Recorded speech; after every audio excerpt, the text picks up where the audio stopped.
Hi, friends. It's that time again. Badass movie time. We got Charlie here as a special guest. He's in a very bad mood, so I thought it was a good time to film a new episode of Badass Movie Time. Today, whenever you're watching this shit, I'm gonna be talking about vampire movies. My vampire movie collection. I'm sure I've shown one or two vampire movies. I showed the Universals and I showed the Hammer horror. So you've seen some of my vampire flicks. What's that? Why are you so mad?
Alright, everybody.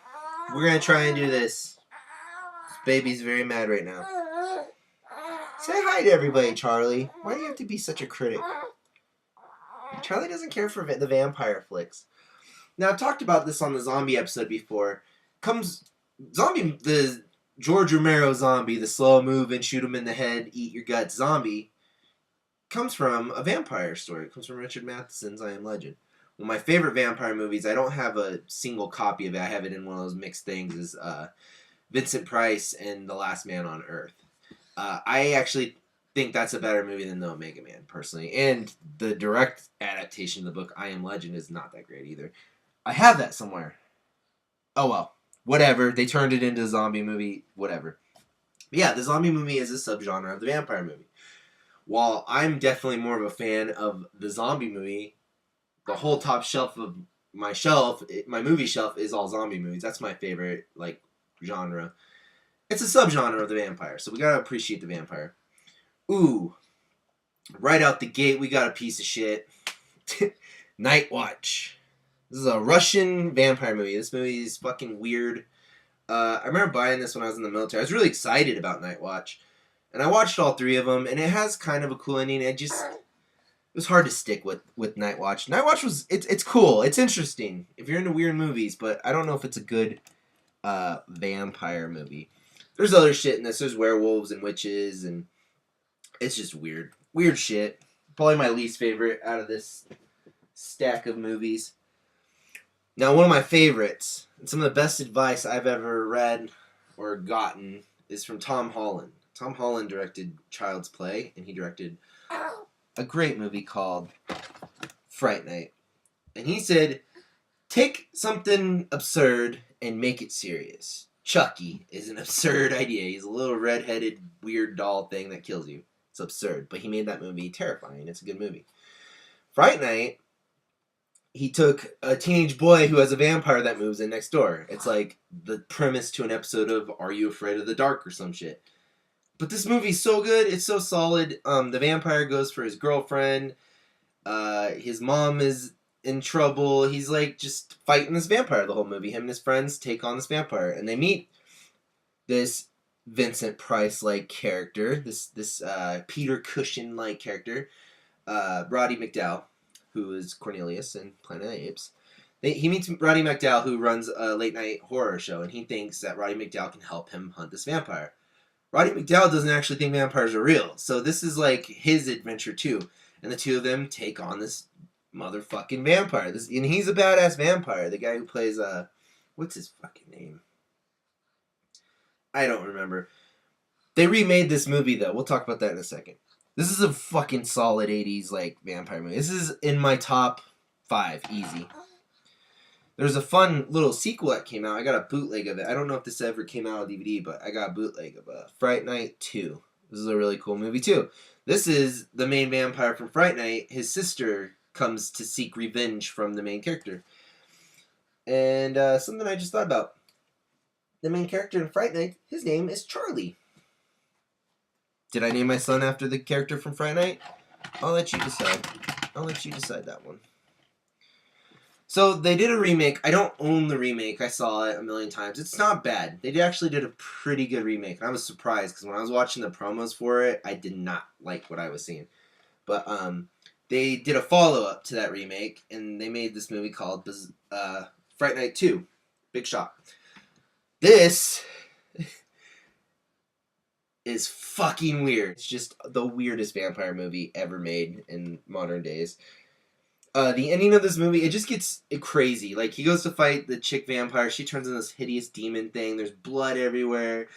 It's crazy. It's actually not that bad. It's not good, but it's not that bad. For a sequel to a remake, and it's kind of an indirect sequel because I believe Evil Ed's back. So it's weird. It's weird stuff. McLovin's in the remake, too. McLovin plays Evil Ed. I thought that was kind of cool. A great movie that came out 2004, 2003, 2004. This movie called Underworld with Kate Beckinsale. Mwah! Mwah! Mwah! We big Kate Beckinsale's fans here. She's a babe. I'd let her suck my blood, you know what I'm saying? Underworld is like vampires are fighting werewolves. They got some fucking beef with one another. I just saw the 5th Underworld. Not so great. But I got the first 3. And I thought the first 3 Underworlds were very solid, like, fun action monster movies. I like the 4th one, too. I wouldn't mind owning the 4th one. The 4th one is like... So the first Underworld, the werewolves are like rebels, you know. And the vampires are like the hierarchy. In Underworld 2 or Underworld 4, the werewolves have taken over and the vampires are becoming extinct. So, Kate Beckinsale doesn't really align her. She kind of can go either way with the monsters. But definitely in 4, the vampire becomes the enemy again. I've talked about Asia Argento before. She was in Land of the Dead. She's a babe. She's an Italian fox. Her father, Dario, made... The best way to describe this movie is Dario Argento watched Francis Ford Coppola's Dracula. So this is like if Dario Argento watched Francis Ford Coppola's Bram Stoker's Dracula, which came out in like 92, 93. I have that on DVD somewhere. I don't know where it is right now. But this is a crazy movie, man. This is weird stuff. I really like it, though. It's bizarre, though. There's a scene where Dracula turns into a giant grasshopper and eats somebody's head, which is fucking crazy. But, yeah, I really, really like this movie. It's a little sleazier. I didn't know you could get sleazier than Francis Ford Coppola's Dracula. It's way sleazier, so. So we mentioned George Romero's zombie movies. George Romero did a great vampire flick called Martin.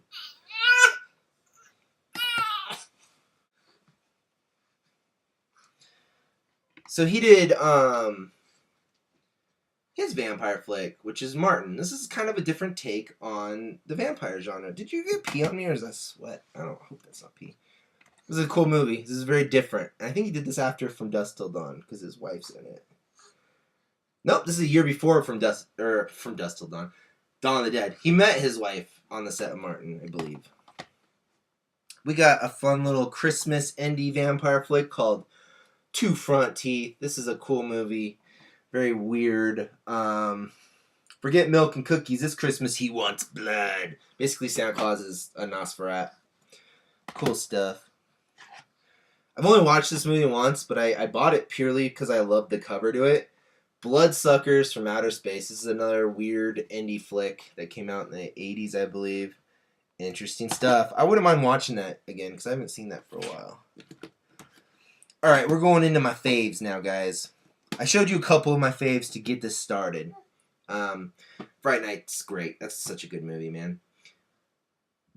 This isn't a scary movie. I really liked this movie when I was a kid, though. And the guy, when I bought it, was laughing really hard at me. Buffy the Vampire Slayer. I loved this movie when I was a kid. I still like this movie. It's a great movie. This is what led to the show. Buffy the Vampire Slayer, which started in 1997. So that show's 21 years old now. But I was a big Buffy fan. That was my monster soap opera. There's great horror like series is now on TV, but back then there wasn't. In the 90s, there wasn't that many. I had Are You Afraid of the Dark when I was a kid and Goosebumps. You know, I had kid shit, but there hadn't. Most of the monster shows that I watched, the closest I had gotten was Friday the 13th, the series. Other than that, it was all anthology shows. It was Tales from the Crypt and shit in the 90s. So another movie that I'm not really scared of, but I loved when I was a kid. This is probably one of my favorite movies, period. Just getting away from vampire movies. The Lost Boys. This is a great movie. This is such a fun vampire movie. It's so intelligent, and it pays tribute to the old vampire movies, but it does its own thing. And this is a sweet movie, man. And it's great soundtrack and great actors. And I did Quentin Tarantino. I did Robert Rodriguez already. I mentioned From Dusk Till Dawn. This is one of my favorite vampire flicks. This movie is insane. And the coolest thing, and I know you've heard of From Dusk Till Dawn, the coolest thing about this movie is it starts off as a crime, like a gangster movie, like Quentin Tarantino would do, you know? And then it slowly just gets scarier and scarier and scarier, and it amps up, which is something I like in a horror movie. I like the last half an hour of my horror movie to just be chaos, you know? And that's what this movie is. It turns into total chaos. And it came out in 95, and it brought Grindhouse back. And Rob Zombie definitely helped with that, but I attribute that to them. And I think that's why they did Grindhouse in 2007. They were like, hey, we brought this shit back. But I got one more great indie flick, Leaf Jonker's Darkness. I got the definitive edition. You've seen me wear the t-shirt. This is one of my favorite movies. This is such a fun splatter flick. And it's cool because when you watch something like John Carpenter's Vampires and they come out of the ground, I think this gave them the idea for that, because there's a vampire who sleeps underground at night or during the day to get out of the sun. He comes out of the ground. I mean, I'm sure there's other movies that have done that, but there's a lot there. There's a lot that's been taken. This is a big indie flick that came out in the early 90s. This is a great movie. All right. I saved one of my favorite movies, period, for last. This was Stephen King's Dracula. We had Dracula, and then we had Stephen King's Dracula, and he called his Dracula Salem's Lot. This is a fantastic version of his book. I would take this any day over the one with the beautiful guy. What's his name? What's the pretty guy's name? The dude with the teeth who's in Wayne's World. I would take the original version of that movie any day, though. The ending of that movie is so badass. We're going to do a spoiler really quick, but basically the main character and the kid that he saves from the town, they go to hunt his woman down who's a demon of the night. And it ends with them staking her, and you just know that they're going to be badass vampire hunters from there on out, and that's such a cool movie. I don't own it. I wouldn't mind owning it. The sequel to Salem's Lot is very underrated, and that's a really creepy and good movie as well. I love you all. Thank you. Charlie loves you all, even though he's a little grouchy today. He's getting too fat for me to hold for this long of a period of time. We love you guys. We'll see y'all next week. We got to do the werewolf movies next week. And then I got more shit. I got shows. I haven't shown you my shows. I gotta show you some other stuff. I got some other great stuff over here. So we'll see you guys. We'll catch you on the flip side. Goodbye.